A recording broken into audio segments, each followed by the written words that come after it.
So, there's been many footballing scandals down the years. Nottingham Forest are no exception to this. In 1984, Forest and Belgian team Anderlecht will be parts of their own footballing scandal.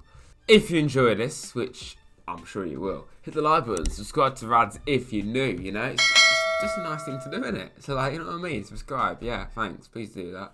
Also, I'm wearing a scarf indoors because it's cold, you know. Bring back summer, is what I'll say. So a bit of background information first. Forest had reached the UEFA Cup semi-finals in 1984. They got to that stage by beating the likes of Celtic and PSV. So they'd already beaten some pretty established sides in Europe. Maybe not Celtic. But fast forward to the 25th of April 1984 and Forest would play Anderlecht in the second leg of the UEFA Cup semi-finals. They'd won the first leg 2-0. 2 goals from Steve Hodge would be enough to get the win, and a pretty convincing win as well. 2 late goals in that match. But it's the second leg where it all goes to pieces for Forest. But it is not at all because of our own wrongdoing. It's all on Anderlecht's side. It all centres around a few certain individuals, but it's mainly the referee. This being Emiliano Guruseda Muro.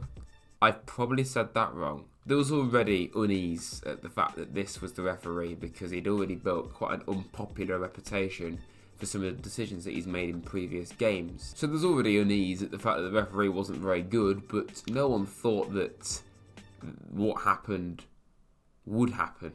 Forest had to go away to Anderlecht, a rather established European team, not a formidable European team at all, very good in their own country. But it was a pretty, winnable game. You know, we're already 2-0 up. We could definitely go to Anderlecht and get a result. But Anderlecht quite clearly realised this. And they thought, you know what? We don't stand a chance here, even though we're at home. Let's bribe the referee. Makes sense, right? Not really, because it's completely breaking the rules. But that's what they did. But it would be on the 18th minute when Vincenzo Saifo would score the opening goal for Anderlecht, 1-0. Okay, fair enough, you know, good goal. We'll let them off. We'll let them have that one, but we're not going to let them win, right? I mean, they're going to win anyway because it's bribed, but you know what I mean. Fast forward to the hour mark and Anderlecht are awarded an incredibly dubious penalty. It's basically no contact.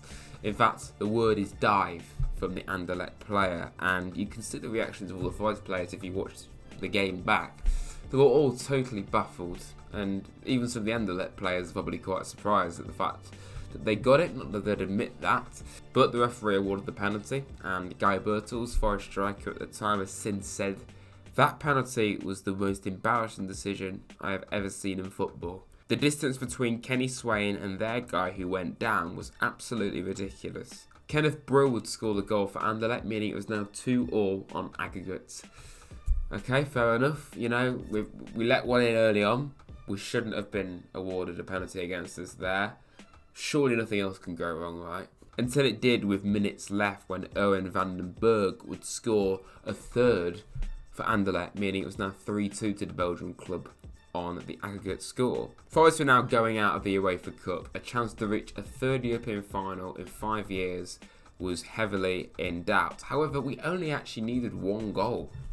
We needed 1 goal to go through. We scored. Late on, stoppage time, Paul Hart, header. Basically no contact whatsoever. Free header, clear as day from a corner, of course. This is simple, brilliant. Absolutely love to see it. Even the Anderlecht players are fuming with themselves that they've let that in. They're out. They're out of Europe.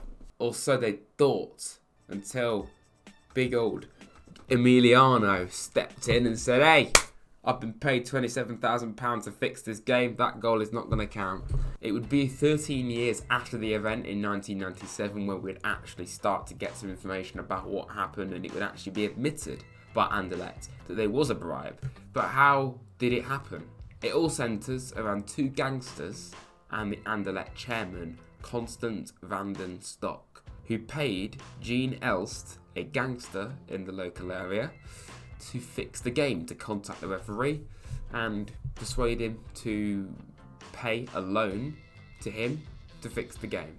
As early as 1990, there was reports that potentially UEFA were told about this, and this is really quite a grey area, but you'd presume maybe the reason why they knew 7 years beforehand is because it was around about this time where this criminal in G-Nels, as well as Rene van Atkin, another gangster, had blackmailed Anderlecht by sending a secret tape of a recorded conversation to the Belgian FA with them and the referee. Now, of course, they were only asked by the Anderlecht chairman to fix the game, but in the end, they were blackmailed the fact that they had done this. So in one way, the criminals were actually doing good here because they actually told the truth and exposed Anderlecht, but ultimately they were still criminals. They still blackmailed them, so they would end up being arrested, both of them. But it's because of them you presume that this actually all ended up being reported. Eventually, Anderlecht would be given a 1-year ban from European football. This would be finally given in 1997. UEFA initially said that they couldn't do anything about it because the event took place over 10 years ago. But of course they ended up giving in and giving them a 1-year ban. Also, they thought until Anderlecht appealed this ban when they qualified for the 1998 UEFA Cup, the year after this ban was put in place. The Court of Arbitration for Sports would overturn this ban, saying that UEFA did not have the authority to instill a ban on Anderlecht. So Anderlecht essentially got away with it. They bribed the referee to fix the game, to stop Forest going through to the UEFA Cup final. It's even been blatantly reported that they did this, and yet they got away with it. And this is why to this day Forest fans, especially from that era, do not like Anderlecht, and with good reason. And what really was frustrating is the effects that it would have on Forest going forward, because they would only qualify for Europe 2 more times in their entire history after this incident. The next season, they would lose to Club Brugge in the first round of the UEFA Cup, another Belgian team as it turned out. And then a 5-year ban for English teams in Europe certainly did not help, and by the time that ban was lifted, Forest was starting to decline anyway under Brian Clough, and the next time that they qualify for Europe would be in 1995 for the UEFA Cup again, and they'd lose heavily to Bayern Munich in the end. But still, they didn't qualify for Europe nowhere near as much, minus the ban of course on English clubs, and when they did, they were nowhere near as prolific. It's pretty sad really that Anderlecht still have their stadium named after their chairman Constant van den Stok, who did die in 2008. But you'd think, given the fact that he was a criminal technically, or he certainly set up some criminals to do literal criminal activity, that they would have changed it, but clearly not. But that is the story of how Anderlecht bribed Nottingham Forest in Brussels in the UEFA Cup in 1984. If you want to see more videos like this, then please hit the like button, subscribe to Rads if you're new. There'll be plenty of stuff coming up on the channel, of course. My Spurs reaction this weekend is going to be fun, so please stay tuned for that. I'll see you very soon, everyone.